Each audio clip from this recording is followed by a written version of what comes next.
Welcome to Roundhill Radio. Through our conversations, we discover the holy and the ordinary, find moments of grace and peace, and redefine what we're talking about when we talk about faith.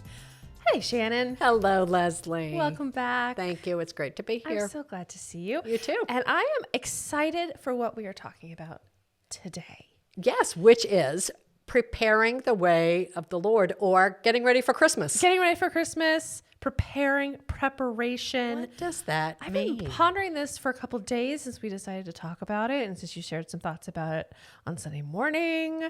And I'm ready. I'm so ready for this conversation. Yeah. It's exciting.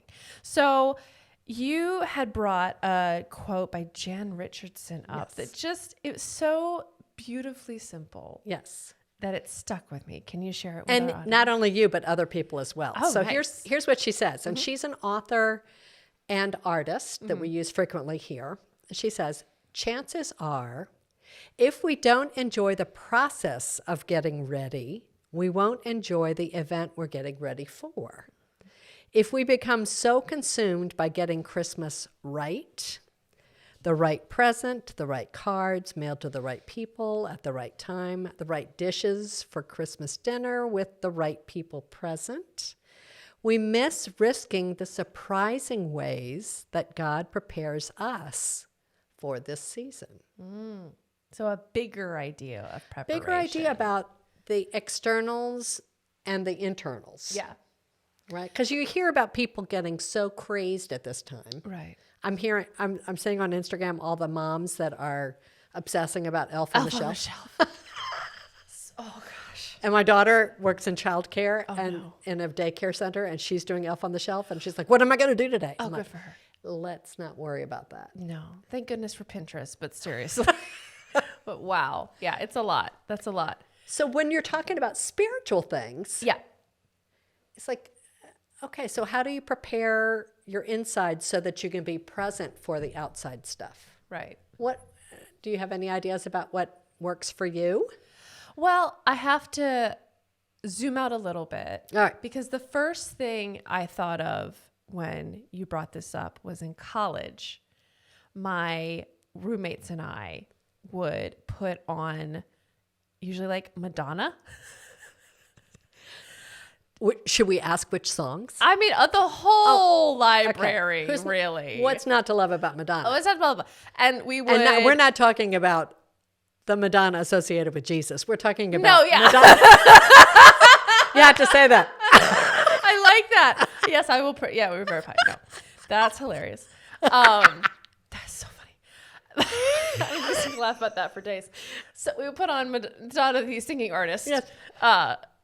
And we would like have a mini party getting ready to go to whatever we were going to go to. Yeah. But sometimes the preparation part was as much, if not more fun than whatever event we were going to. Okay. And so I have just this precious memory in my mind of just like 3 20-year-old girls just having a blast, dancing around, just having so Pre-gaming. much fun. Yeah, I didn't say it. It was such like a precious memory of just like bonding and getting ready, and it was the anticipation of the thing we were going to. It was the just enjoying being together and all those things. But I think the preparation idea is really interesting because, you know, I think about all these people who have big successes, and I think it always seems to come back to the preparation. So I've been thinking about that sort of, you know, sometimes there's the really fun preparation. If you're planning a party or you're planning an event or you're planning for Christmas, I personally enjoy those things. But sometimes the preparation is not as glamorous or not as exciting, right? Like in music school, the hours and hours and hours and hours and hours of practice, which is preparation for a recital or for whatever. Which lasts for a minuscule amount of time. Yes, comparatively. Exactly.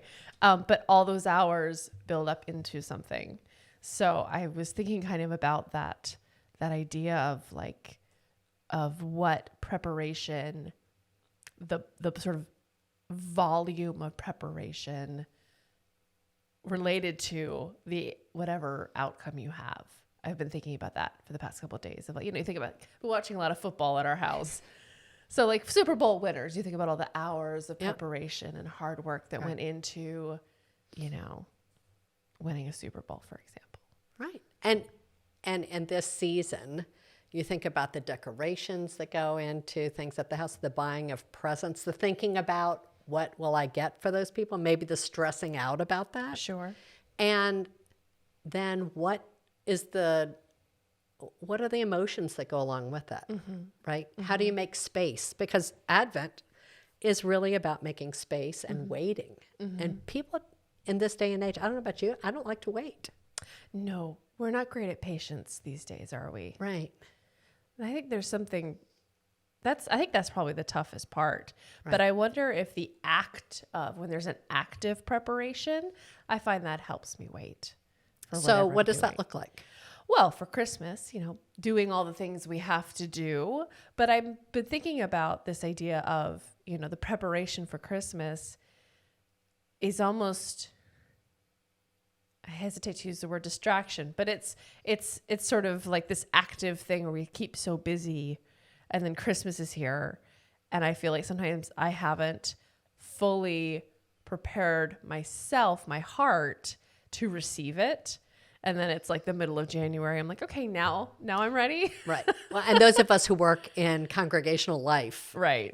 It's like there's so many to do things. Right. And it's very easy to kind of get lost in the busyness of it versus kind of focusing, which is what we encourage other people to do. Right. So today I went with some of our congregants to St. Anne's Episcopal Church on the Upper East Side. No, that's not. It wasn't the Upper East Side. It was the Upper Bronx. Okay. No, East Side of the Bronx, 141st Street. Okay. And it was an after-school program. This little Episcopal church really focuses on like 100 kids. Today there were only 50 because a lot of kids were sick. Oh. So we came in and Roland, our colleague, had put together the frames for gingerbread houses. And to see these kids go in and have a snack first, go up and do their homework, and then come down for gobs of sugar. I just thought, you know what? Maybe for preparation time, because it was so joyous, what if, and I had to stop this morning as I was kind of putting together some things for Instagram and pastoral prayer for this week and all these things.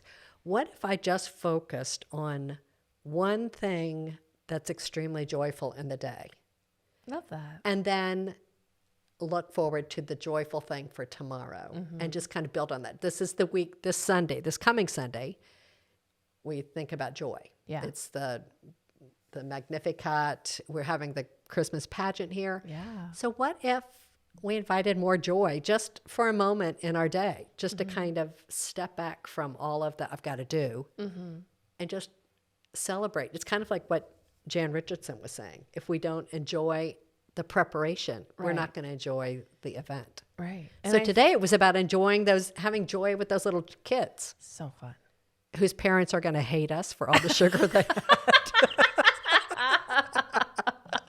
Because they're like, can I have more Skittles? Can I have more? And I'm like, yes, you may. I am not your parent. Congratulations. Oh my gosh.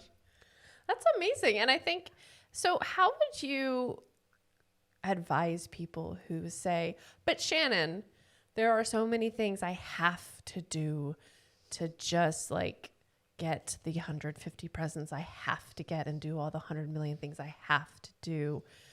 How would you encourage them to make space? I've had those very thoughts. So perhaps it's asking for in prayer or just kind of asking out maybe to help other people to help a shift in perspective. Instead of I have to, I get to. Oh. Right? Maybe I have the resources that I can get presents for people that are going to bring them some joy. I get to make someone else's day happy. It may be down the road. I get to pet my puppy today. I get to today go down and make some kids really happy because they get sugar. I mean, they were really creative. But to do this kind of, it's being done to me versus I'm an active participant, Sure. right? And then, I don't know about you, but saying no is like a foreign concept in this time of year too. Yeah. And friendly reminder, no is a complete sentence. Right. Friendly Being reminder. able to say, you know what? Too much to do this week. I need to step back from a couple of things. Yeah. Because we don't have to go to every single party, even though you may want to, but Right. you may need a break. Yeah. So the Advent themes of hope, peace, which is what last Sunday's sermon was. How do you make peace? By getting rid of some internal things, maybe shifting a perspective. We talked about repentance, of turning behavior. So a shifting of the idea of I have to I get to. This week is joy, and then love, and then light. So I don't know, I've been really conscious of the fact that there are a lot of people struggling. And so this time of year is not a happy time for everybody. Sure. And those things, maybe it's struggling to feel like you have enough to give. Okay. So even in those kinds of situations, turning it into I get to spend time with someone. I mean, it doesn't have to be monetary things, right? Get to bring joy. I get to give a smile to someone. Even. So I don't know. There's a lot of stuff going on in the world. So to be able to not be distracted by the fun stuff, but to really do it with intentionality.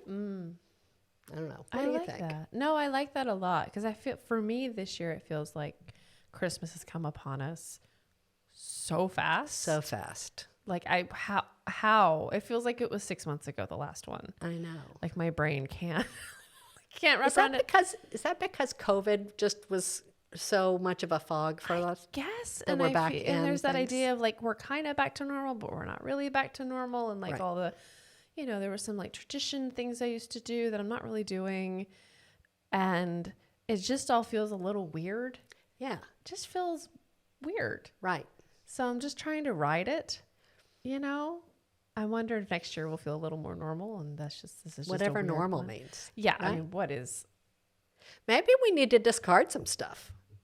I like that. To right? make room. And just focus on I love one a or good two purge. things a day. Right. I know. Make space for more Make space for some space. for joy. Right. There you go. Make space for peace. I like that. No, I need that. I've been really the past couple of years very into the like just purge. I like every probably 3 months go through some thing and just go hardcore. That's amazing considering you just had a baby. Yeah. It turns out my like nesting is just a heavy purge. Really? Yeah. I wouldn't So many people would accumulate during that time. I know. And now I'm like, it's just too much stuff. It's too much stuff. There's too much stuff. Okay. I also, she has she has 50 hangers, I think, or 30, like a Which means she has 50 things of clothes. Yeah. No, that's the thing. Yeah. And you would think, is it 50? I think it might actually be 50. That number would be hard to achieve. No. And she changes sizes every Of course. 3 days. Yes. And so it's like I go from having no clothes at the next thing to somehow having no hangers. And I'm determined not to buy more hangers. I've been really obnoxious about it. I went to my husband yesterday with a hanger and I was like, look, a spare hanger. So this is a good question. How do you, as you approach a season where you'll get more stuff, Yes. how do you I don't know. let go? I'm really struggling Christmas this year with the feeling of I don't want more stuff. Wow, you're young to be saying that. I I'm know. old. And I'm already like, I want to get stuff out of the house because we're going to downsize at some point. Sure. But you're still in the accumulation phase. You would think. But also when I was like 26, my parents moved out of my childhood home and came to my house with a U-Haul of quite lovely, but furniture and art and stuff. And I did not appreciate that no was a complete sentence. And I was saying yes for a long time because I had that like college student mentality of like, oh, I'll take a freebie. Right. And it hadn't quite like gotten that out of my system. And I kept saying yes. And somehow I ended up with just, I mean, when I say so much stuff, Shannon, so much stuff. And I learned, finally, only took me 36 years. But I learned that if you don't have places to put things, you will be more messy. But if everything has a place, it's like it's miraculous all of a sudden you're tidy. It took me 36 years to figure that out. I got there eventually. But I've gotten to this point of like, I really don't. I think Gus and I were talking about this, that we're those people that like if we want something and it's in our budget, we're just gonna buy it for ourselves. Yeah. Is that bad? And you can do that. And right? You have jobs that have given you income to be able to do that. And I know that you're generous in giving things away and things like Furniture Share House. Can I just say it's over at the Westchester County Airport? Yeah. You drop your stuff off and people that need it come and just pick it up. And you get a tax write-off.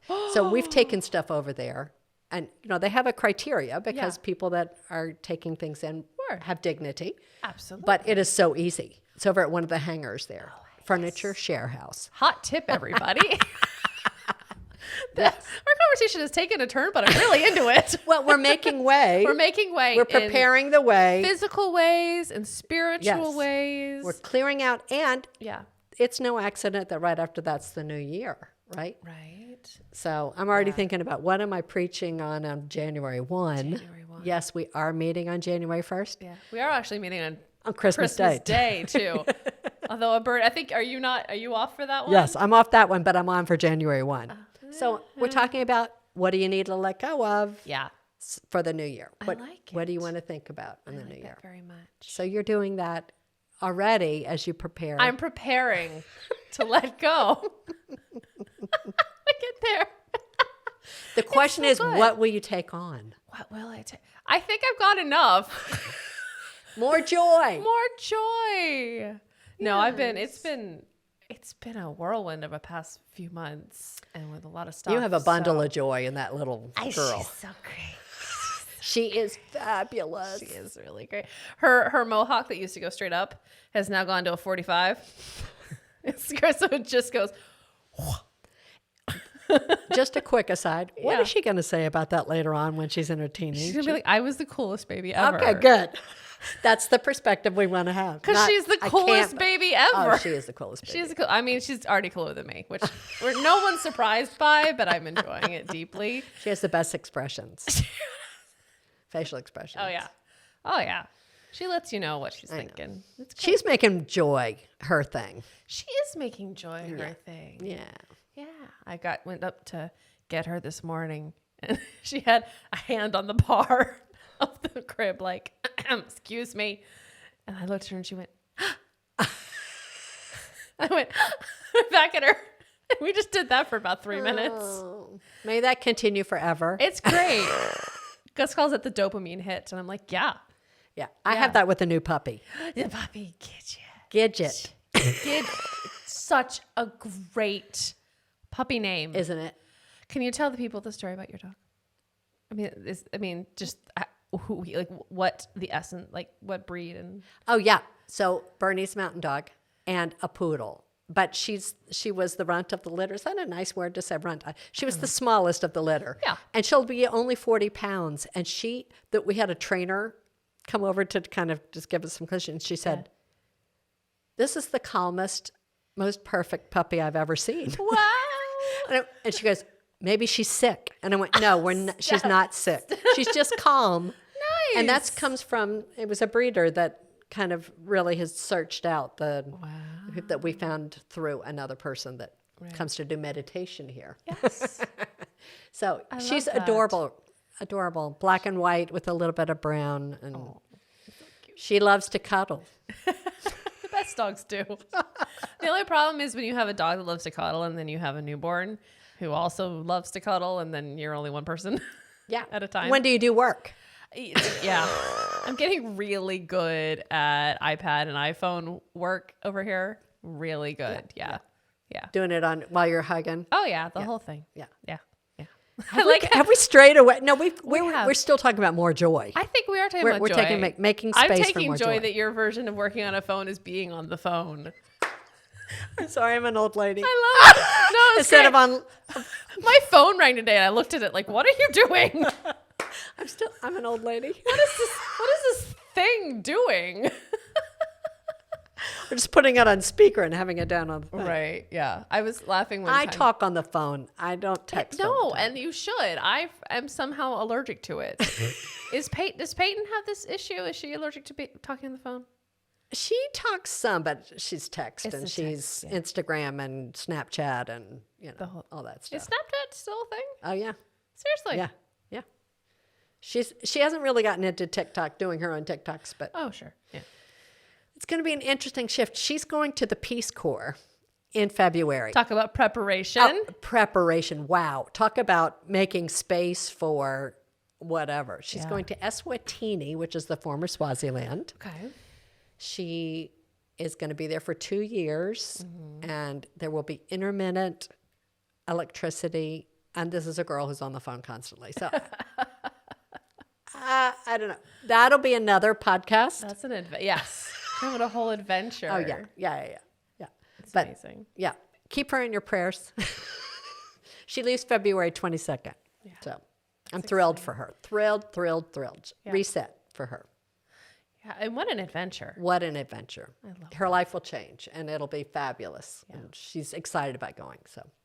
So what do you have to do a lot of things to prepare for that, or she She got a list Yeah. of stuff. I don't know how she would fit all of that stuff in the thing, but I mean, it's everything from a tent to a sleeping bag to, Wow. 3 months of whatever supplies and that kind of thing to, water, but, so all the different things. Yeah.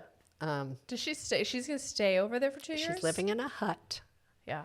next to a family, and she will go in and provide life skills for 7 to 24-year-olds, do HIV education, live the standard of living with the family that she's right next to, and she's thrilled.